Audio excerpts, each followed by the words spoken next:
വാർത്തകളിലേക്ക് KPCC നേതൃമാറ്റത്തെ എതിർത്ത് K Sudhakaran വിഭാഗം സമ്പൂർണ്ണ പുനഃസംഘടനയിൽ സുധാകരപക്ഷം വിയോജിപ്പുയർത്തിയതോടെ പുനഃസംഘടനയിൽ ആശയക്കുഴപ്പം. അതേസമയം പാർട്ടിയെ തെരഞ്ഞെടുപ്പിന് സജ്ജമാക്കാൻ പുനഃസംഘടന അനിവാര്യമാണെന്ന നിലപാടിൽ ഉറച്ചു നിൽക്കുകയാണ് കോൺഗ്രസ് ഹൈക്കമാൻഡ്. KPCC അധ്യക്ഷൻ കെ സുധാകരനെ മാറ്റാനുള്ള ഹൈക്കമാൻഡ് നീക്കത്തിലാണ് എതിർപ്പ്. നേതൃമാറ്റം അംഗീകരിക്കില്ലെന്ന നിലപാടിൽ ഉറച്ചു നിൽക്കുകയാണ് കെ സുധാകരനും ഒരു വിഭാഗം നേതാക്കളും.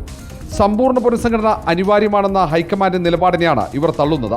കെ സുധാകരനെ നിലനിർത്തി പുനഃസംഘടന പൂർത്തിയാക്കണമെന്നാണ് സുധാകരപക്ഷം ഉയർത്തുന്ന ആവശ്യം. പക്ഷേ തെരഞ്ഞെടുപ്പ് നേരിടാൻ ഊർജ്ജസ്വല നേതൃത്വം വേണമെന്നാണ് ഹൈക്കമാൻഡ് പക്ഷം. സംസ്ഥാനത്തിന് ചുമതലയുള്ള AICC ജനറൽ സെക്രട്ടറി ദീപാദാസ് മുൻഷിയുടെ റിപ്പോർട്ട് അടിസ്ഥാനമാക്കിയാണ് നേതൃമാറ്റത്തിന് ഹൈക്കമാൻഡ് തയ്യാറെടുക്കുന്നത്. സുധാകരന് പകരക്കാരനായി ആന്റോ ആന്റണി എത്തുമെന്നാണ് സൂചന.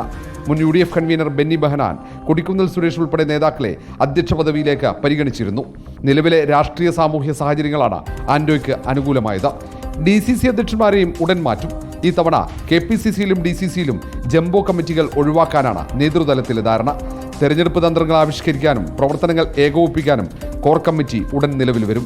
മുൻ KPCC അധ്യക്ഷന്മാർ ഉൾപ്പെടുന്നതാണ് കമ്മിറ്റി. തദ്ദേശ നിയമസഭാ തെരഞ്ഞെടുപ്പുകളിലെ ശക്തമായ തിരിച്ചുവരവാണ് നേതൃമാറ്റത്തിലൂടെ കോൺഗ്രസ് ഹൈക്കമാൻഡ് ലക്ഷ്യമിടുന്നത്. റിപ്പോർട്ടർ, തിരുവനന്തപുരം.